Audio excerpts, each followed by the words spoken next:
नमस्कार, शिव रेसिपीजमध्ये तुम्हा सर्वांचे पुन्हा एकदा मनापासून खूप खूप स्वागत आहे। आज आपण बनवणार आहोत अंडा पराठा। एकदम वरून खरपूस आणि आतमधून गुबगुबीत असा अंडा पराठा बनवून तयार होतो। तर व्हिडिओ शेवटपर्यंत नक्की बघा। हा पराठा तुम्ही नाश्त्यासाठी किंवा लहान मुलांच्या डब्यामध्ये देण्यासाठी सुद्धा बनवू शकतात। अगदी कमी वेळेमध्ये आणि कमी साहित्यामध्ये झटकीपट बनवून तयार होतो। अंड्यापासून तेच पदार्थ जर खाऊन कंटाळा आला असेल तर ही रेसिपी तुम्ही एकदा नक्की ट्राय करून बघा। शिव रेसिपीज या चॅनलवर जर तुम्ही पहिल्यांदाच आला असाल तर अशाच नवनवीन चमचमीत व्हिडिओ पाहण्यासाठी चॅनलला नक्की सबस्क्राईब करा। व्हिडिओ आवडल्यास लाईक शेअर करा। अंड्याचे पदार्थ म्हणलं तर आपण जास्तीत जास्त अंडा आमलेट किंवा अंड्याची भुर्जी किंवा भाजी बनवून खातो, परंतु आज आपण जरा वेगळ्या पद्धतीने हा अंडा पराठा बनवणार आहोत। तर व्हिडिओ स्किप न करता पूर्ण बघा, म्हणजे तुमच्या लक्षात येईल। तर मग आता इथे आपण रेसिपीला सुरुवात करून घेऊया। बघा, त्यासाठी मी इथे साहित्य घेतलेलं आहे। तर एक बारीक चिरलेला कांदा घेतलेला आहे, एक बारीक चिरून टोमॅटो, थोडी कोथिंबीर आणि एक हिरवी मिरची कट करून घेतली आहे। आता इथे आपण एका बाउलमध्ये काढून घ्यायचं आहे। आता आपण ह्याच्यामध्येच आपल्याला जे मसाले टाकायचे आहेत ते टाकणार आहोत, कारण आपण जेव्हा आमलेट बनवतो किंवा पराठा बनवतो तर असा तो कुठेतरी असा एकदम खारट लागतो किंवा कुठे तिखट लागतो, तर एकदम त्याच्यामध्ये सगळे मसाले मिक्स होत नाहीत। त्याच्यामुळे आपण इथे या साहित्यामध्येच हे मसाले मिक्स करून घेणार आहोत। तर बघा, इथे मी अर्धा चमचा चवीपुरतं मीठ घातलं, नंतर थोडीशी हळद घालायची आणि थोडंसं मी लाल तिखट घातलं आहे। जर लहान मुलांसाठी जर तुम्हाला बनवायचं असेल तर तुम्ही लाल तिखट नाही टाकलं तरी चालतं, कारण आपण याच्यामध्ये एक हिरवी मिरची बारीक कट करून घातली आहे। आता हे सगळं आपले मसाले याच्यामध्ये मिक्स करून घ्यायचे आहेत, त्याच्यामुळे पूर्ण पराठ्यामध्ये एकसारखी अशी चव लागते। तर इथे मी 2 पराठ्यासाठी 3 अंडे घेतले आहेत। तुम्ही अंडे कमी जास्त करू शकता।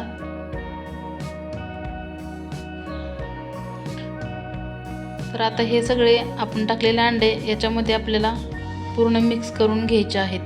तर आपल्याला इथे हे अंडे ह्या साहित्यामध्ये मिक्स करताना एकदम चांगले असे फेटून मिक्स करायचे आहेत, कारण आपण जेवढे हे साहित्य फेटून घेतो तेवढा आपली अंड्याचा पराठा म्हणा किंवा ऑमलेट म्हणा एकदम छान असं गुबगुबीत फुगते। तर बघा, इथं एकदम असा वरती फेस येईपर्यंत आपल्याला हे साहित्य एकदम असं फेटून घ्यायचं आहे।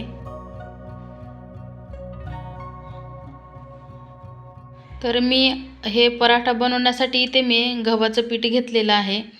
तर तुम्ही याच्यामध्ये मैदासुद्धा वापरू शकतात। शिल्लक राहिलेलं जर पीठ असेल तरीही चालतंय, नसेल तर तुम्ही मळून घेऊ शकता। तर बघा, इथे मी याचा असा एक छोटा गोल उंडा तयार करून घेतलेला आहे।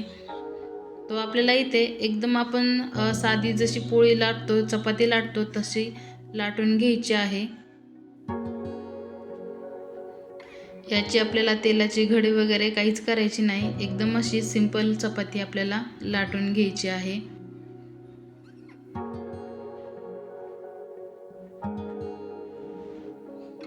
आता याच्यावर आपण इथे चपाती लाटून झाल्यावर थोडंसं तूप लावून घ्यायचं आहे। तुम्ही या जागी तेल किंवा बटर काहीही लावू शकतात, परंतु इथे आपण बटर किंवा तूप जर लावलं तर आपला हा पराठा एकदम असा छान खरपूस कुरकुरीत होतो। आणि जर तुम्हाला लुसलुशीत जर पराठा खायचा असेल तर तुम्ही तेलाचा सुद्धा वापर करू शकतात। तर इथे मी सगळीकडे असं तूप लावून घेतलं आहे। तर आता आपल्याला काय करायचं आहे, ह्या चपातीची आपल्याला इथे घडी करून घ्यायची आहे। तर तुम्ही बघू शकतात, आपण लच्छा पराठा जसा बनवतो तसा आपल्याला याची घडी करून घ्यायची आहे। बघा, लहानपणी आपण जसे पेपरचा कागदाचा जसा फॅन करायचो, अगदी त्याप्रमाणे आपल्याला इथे या चपातीची घडी करून घ्यायची आहे। याच्यामुळे आपल्या ह्या पराठ्याला एकदम छान अशा लेयर्स येतात। तर बघा, याप्रमाणे आपल्याला याची घडी करून घ्यायची आहे।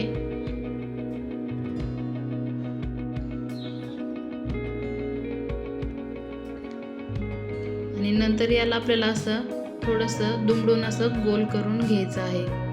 नंतर हाताने थोडंसं दाबून याचा आपल्याला परत एकदा उंडा तयार करून घ्यायचा आहे.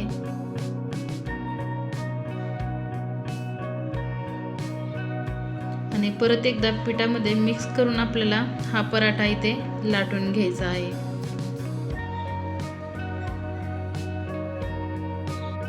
तुम्हाला जर वाटत असेल की आपण साधा आमलेट बनवून त्याच्यावर चपाती लावून आपण हे खाऊ शकतो, तर दोन्हीची चव खूप वेगळी आहे. तुम्ही ही रेसिपी एकदा नक्की करून बघा. ह्याची चव एकदम अशी भारी आणि वेगळी लागते.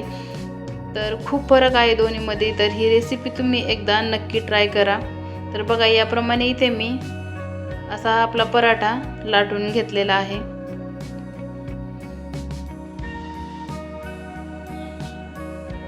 आता तोपर्यंत आपण इकडे गॅसवर तवा गरम करून घेतलेला आहे.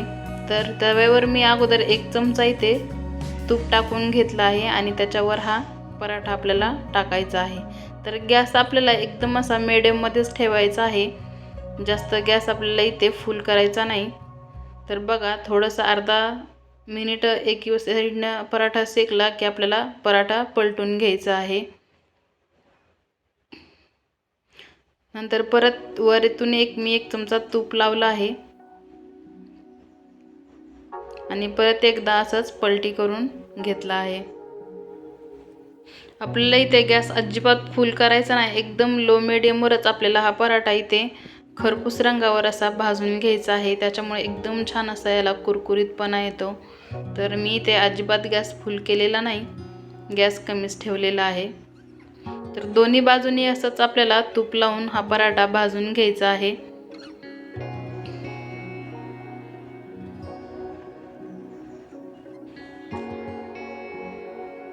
तर बघा, एकदम छान असा याला खरपूस रंग आलेला आहे. तर आपल्याला काय करायचं आहे आता इथे, जो थोडासा कच्चा भाग आहे तो खाली करायचा आहे आणि जो थोडासा भाजलेला भाग आहे तो वरतून करून घ्यायचा आहे. आणि तुम्ही ह्या स्टेपला गॅस बंद केला तरी चालेल किंवा एकदम कमी करून घ्या. आता इथे आपल्याला वरतून हे सगळं साहित्य आपल्याला वरून टाकून घ्यायचं आहे. एकदम सगळीकडे पसरून असं आपल्याला हे मिश्रण याच्यावर टाकून घ्यायचं आहे. आपला पराठा गरम असतो त्याच्यामुळे थोडासा सेट व्हायला वेळ लागतो. आपण इथे गॅस पण बंद केलेला आहे, पण असंच आपल्याला 1 मिनिट ह्या बाजूने ठेवून हा पराठा नंतर पलटून घ्यायचा आहे.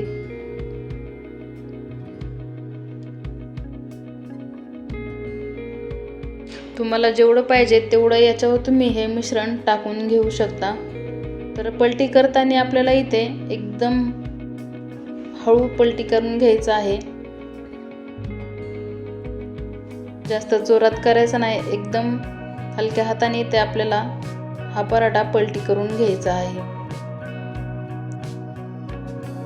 तर आता परत इथे मी साईडने आणखी 1 चमचा तूप टाकलं आहे.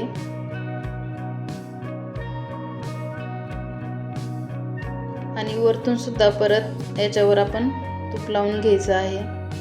बघा, एकदम छान असा खरपूस आणि कुरकुरीत आपला हा पराठा बनवून तयार होतो. तर परत आता इथे आपल्याला गॅस चालू करून घ्यायचा आहे. मी अगोदर गॅस बंद करून घेतला होता. तर जेव्हा गॅस चालू करतो तेव्हा आपल्याला गॅस एकदम फुल करायचा नाही. गॅस परत एकदा मिडियमच ठेवायचा आहे. अजिबात गॅस फुल करून घ्यायचा नाही. तर बघा, छान असा आपला पराठा इथे परतून झाला की परत एकदा पलटी करून घ्यायचा आहे.